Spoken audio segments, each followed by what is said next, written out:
అంటే ముఖ్యంగా మనం చేస్తున్నటువంటి ఈ దేశంలో చేస్తున్నటువంటి సమస్య ఏంటంటే భారతదేశంలో ఫస్ట్ మనం విదేశీ ప్రతిదీ మనం వెస్టర్న్ కంట్రీస్ నుంచి ఇతర దేశాల నుంచి మనం దిగుమతి చేసుకుంటాం.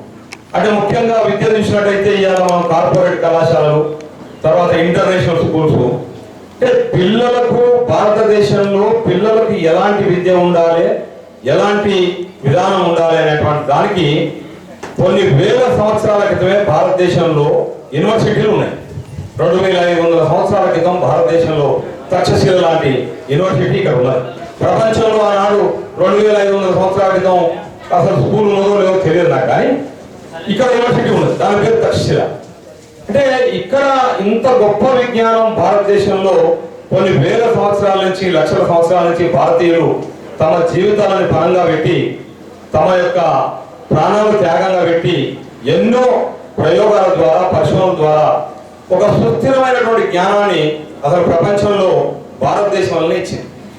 అది విద్యా విధానంలో మహాత్మా గాంధీ 100 సంవత్సరాల క్రితం నయీ తాలీం అనే ఒక పుస్తకం రాస్తారు ఆయన జైల్లో ఉన్నప్పుడు.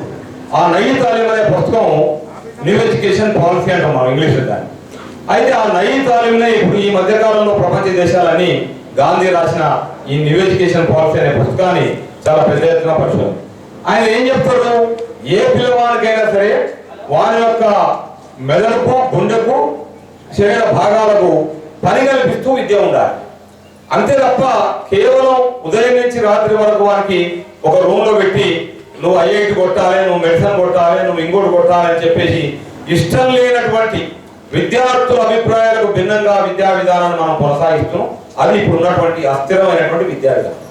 కానీ సుస్థిరమైనటువంటి విద్యా విధానం అంటే విద్యార్థులకు, పిల్లలకు 15 ఏళ్ల వయసులో కూడా, 12 ఏళ్ల వయసులో కూడా, 10 ఏళ్ల వయసులో కూడా వాళ్ళకు కొన్ని అభిప్రాయాలు ఉంటాయి. నేను ఇది కావాలి, నాకు ఇది ఇష్టం, నేను ఇది నేర్చుకుంటా, అలాంటి వాటిని తీసుకొని పిల్లలకు మనం చదువు చెప్పడం అనేది సుస్థిరమైనటువంటి విద్యా విధానం. అంటే మీ ఎడ్యుకేషన్లో స్పోర్ట్స్ గేమ్స్ ఉండాలి. ఇలా మీరు చూసినట్టయితే భారతదేశంలో ఉన్నటువంటి మహానగరాలు చూసుకుంటే ఒకటి బాంబే, కలకత్తా, హైదరాబాద్, బెంగళూరు, అదేవిధంగా ఢిల్లీ తీసినట్టయితే ఎక్కడైనా స్కూల్కు కనీసం వాళ్ళకి ఆడుకోనికే స్థలము ఒక పెద్ద బిల్డింగ్ లో ఉంటుంది, సిటీ నడిబొడ్లో బిల్డింగ్ ఉంటుంది. అంటే అది కరెక్ట్ అయిన విద్యా విధానం కాదు. కాబట్టి విద్యా విధానం చాలా అద్భుతంగా వారికి కావాల్సినటువంటి విజ్ఞానం, సైన్స్ నేర్పొచ్చు, టెక్నాలజీ నేర్పొచ్చు, వారికి రకరకాల. ఇంకోటి భారతదేశం యొక్క సంస్కృతి ఏదైతుందో కల్చర్, మన వ్యవసాయము, మనకు ఉన్నటువంటి 12 రకాల వృత్తులు మన దేశంలో, ఇవన్నిటికి సంబంధించిన అవగాహన ఉండాలి. పిల్లలకు కనీసం పంటల మంది ఏంటి, ఏ పంట ఎట్లా మందులో తెలియని పరిస్థితిలో ఉంది. కాబట్టి భారతదేశం యొక్క ఆత్మ విద్యా విధానంలో ఉండాలి. అది మన తరతరాలుగా వస్తున్నటువంటి ఈ దేశంలో ఉన్నటువంటి ఎన్నో నైపుణ్యాలు ఉన్నాయి. మీరు చూడండి, మన దగ్గర ఉన్నటువంటి ఒక చిన్న కార్పెంటర్ తీసుకోండి, ఎంటెక్ చేసిన ఆయన దొరకరండి. కార్పెంటర్ చేసే పని చేస్తున్నాం, చెప్పండి ఎంటెక్ చేసిన. మరి ఎందుకు ఎంటెక్? మన ఇప్పుడు కరెంటు, ఇప్పుడు ఎలక్ట్రిసిటీ ఉంది ఇంట్లో, అతను ఎంటెక్ ఎలక్ట్రికల్ చేసి ఉంటాడు, తల్లి ఫీజు పోయిందని చెప్తుంది ఇంట్లో. ఆ ఫీజు ఎక్కడ బాగుంటే వాడంటాడు, నాకు ఫీజు ఎన్నిక రాదంటాడు. చదువుకున్నది ఎంటెక్ ఎలక్ట్రికల్, పిహెచ్డి, ఎంఫిల్. ఏమంటున్నామంటే కనీసం ఎలాంటి విధంగా కనీసం వారి బట్టలు వాడు ఉతుకోవడం, వారినం వాడు వండుకోవడం, కనీసం వారిల్లు వాడు ఉడుచుకోవడం, ఏ విధంగా లేకుండా వారు కేవలం థియరీకి పరిమితం చేసి వందల పుస్తకాలు పట్టించేసి ఒక అశాస్త్రీయమైనటువంటి విద్యా విధానంలో మనం భారతదేశంలో మనం ఒక కొత్త విద్యా విధానం పెట్టుకొని అది అస్థిరంగా చేసుకొని ఇవాళ ఎంతో మంది విద్యార్థుల ఆత్మహత్య, తల్లిదండ్రులు వాళ్ళ కోసం బాధపడడం, ఆ పిల్లలకు ర్యాంకులు రాకపోతే 35 మార్కులు వచ్చినడం పాస్ అయ్యా, 34 మార్కులు వచ్చినా ఫెయిల్ అయ్యా.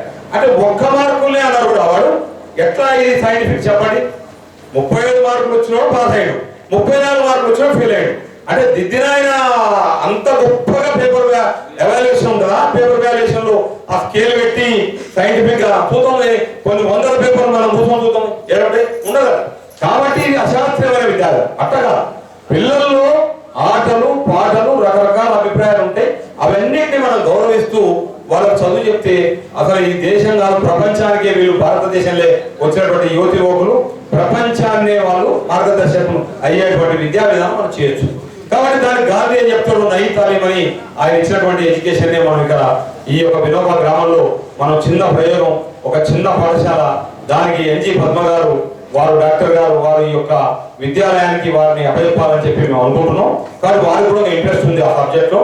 కాబట్టి ఇది అంటే సుస్థిరమైనటువంటి విద్య.